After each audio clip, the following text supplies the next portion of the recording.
Are you okay?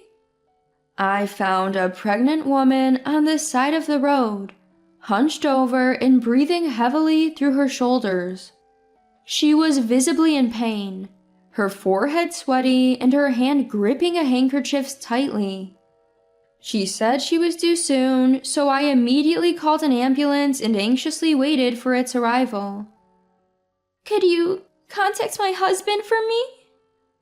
She handed me her phone, looking apologetic. What? The moment I saw the screen, my mind went blank from the shock. I had just uncovered a secret about someone I never knew had one. My name is Kathy, and I'm 30 years old. I've been working as a caregiver since graduating from college. I married Kurt, a banker 2 years my senior, 10 months ago, after living together for about 2.5 years. We didn't have a wedding ceremony, just took some commemorative photos, respecting my husband's wishes. We live in an apartment that's under my name. I feel happy seeing my husband enjoy the meals I cook and when I'm doing his laundry. One evening, I found a woman in pain on the side of the road. I called an ambulance right away because she said she was due soon. Could you contact my husband?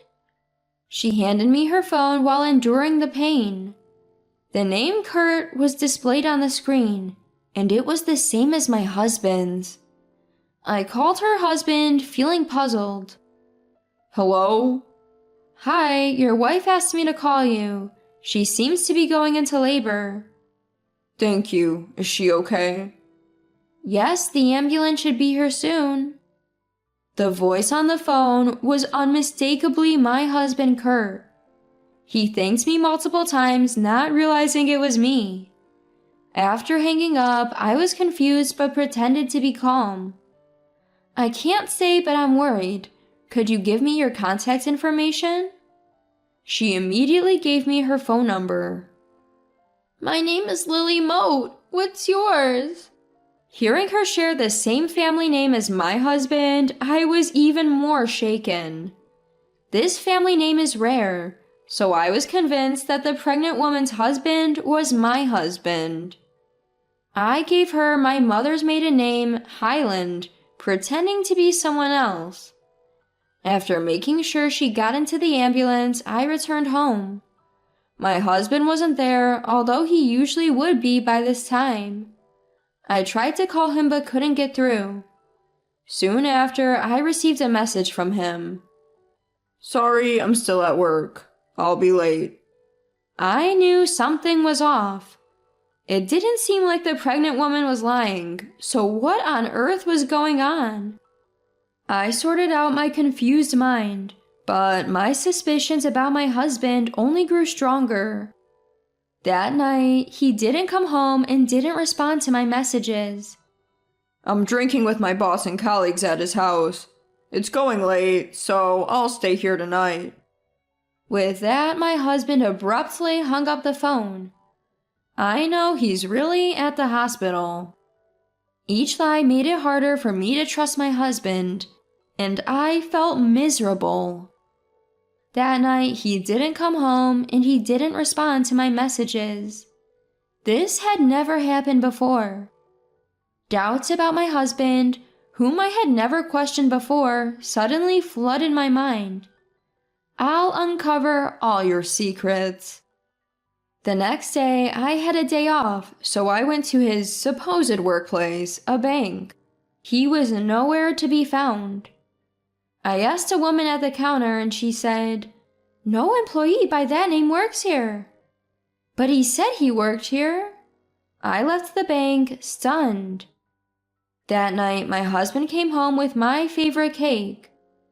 Sorry I couldn't come home yesterday. My boss was really persistent.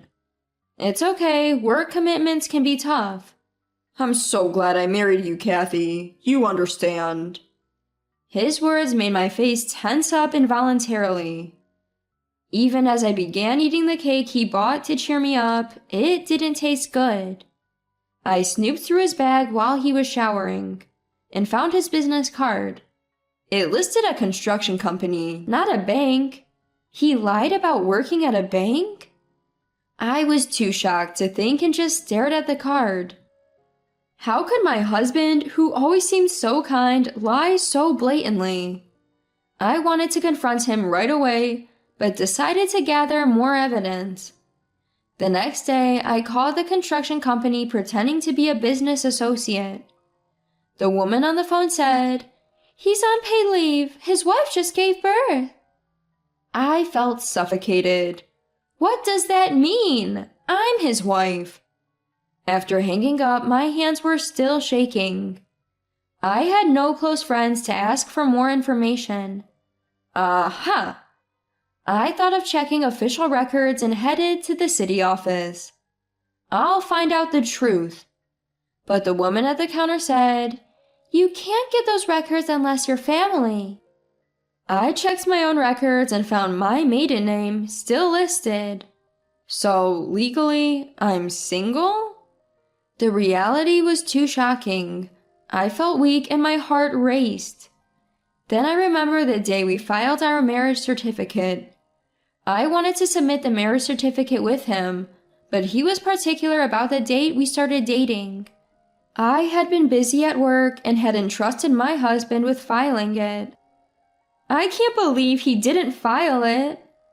I felt pathetic for believing him and furious at him. Then I called Lily, the pregnant woman. "Hello, this is Highland, who called the ambulance for you. Congratulations on your baby." "Thank you, but how did you know?" Lily's surprised voice comes from the other end of the phone. "I heard from my husband's workplace. Is he there now?" "No, he's not." "Can I come talk to you? I have something important to discuss." Lily, unaware of the situation, agreed, and I visited her hospital room. In a spacious private room, a cute baby was sleeping peacefully in a small crib. Actually, I'm also Kurt's wife. Lily gasped at my sudden revelation. "What do you mean?" I told her that I had been living with my husband for about 2.5 years and thought we were married for the last 10 months. But it turns out we never filed our marriage certificate. I told Lily everything, including how my husband had lied about his workplace. At first, she looked skeptical, but when I showed her a photo from our wedding, she burst into tears. After calming down, she began to share her story with Kurt.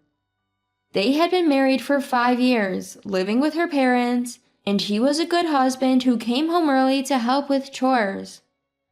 But about 3 years ago, he started taking more business trips and didn't change his habits even when she became pregnant. He was there for the birth but hadn't visited her in the hospital since. "Recently, he's been acting strange and not answering my calls. I had no idea he was doing something like this. I'm sorry." I felt sorry for Lily. Her eyes red and choked up, and my anger towards my husband grew. "Don't apologize. I didn't know Kurt was married to you either. I'm sorry for causing you pain. It's all Kurt's fault." When I said that, Lily nodded strongly. Listening to her, it seemed everything I knew about him, except his name, was a lie. My regret and anger grew uncontrollably.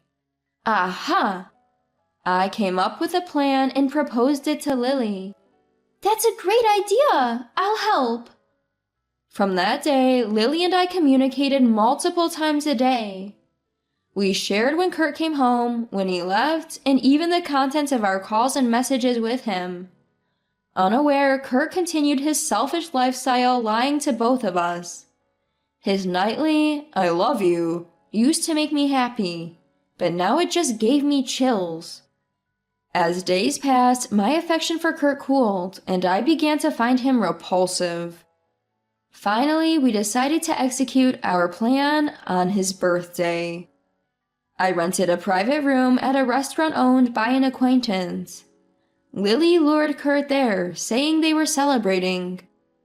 I waited in the room next door, preparing for the birthday party. He's just arrived. Let's make this a fun party. After receiving Lily's messages, I heard lively voices. Not only were Lily's parents there, but also Kurt's, whom he had claimed were no longer alive. I heard Kurt's surprised voice from the next room. You don't have to go to all this trouble. I wanted everyone to celebrate together. Plus, we can introduce our son. Fair enough. Despite his words, Kurt sounded pleased. Let's toast. Kurt, why don't you say a few words?